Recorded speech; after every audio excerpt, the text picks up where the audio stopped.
had trouble envisioning what video was really going to do for me. I mean, let's face it, my background would be much more as a receiver of video, you know, watching television, watching movies, and sort of enjoying the message coming in, receiving the message. Not my area of expertise to be putting the energy out through video or trying to communicate something through video. My communication was much more in the written word, you know, writing papers, writing, you know, a dissertation, writing a book.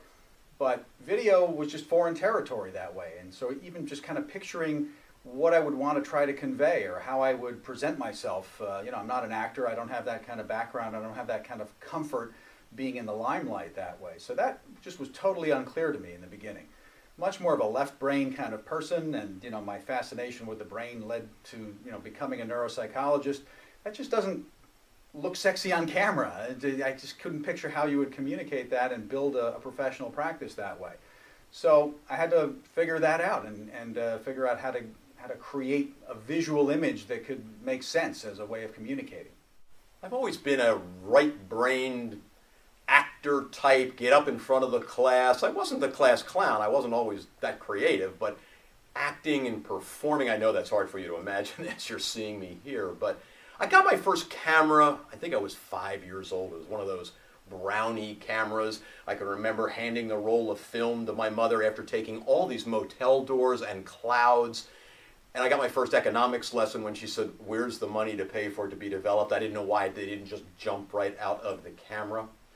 But I learned the value of video early on.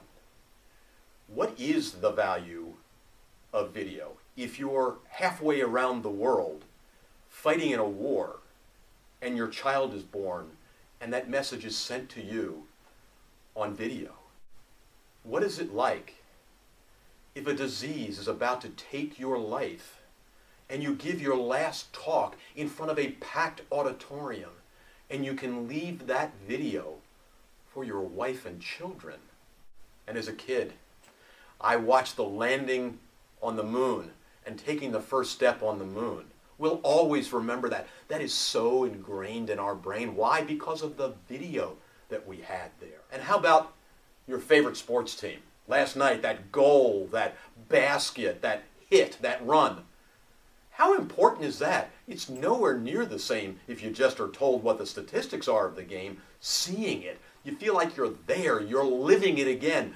Video does that. It's like nothing else except being there. And the same thing happens for us when we can tell our message. It's as if we're there, one-on-one with somebody every time. That's a reason that I really love video.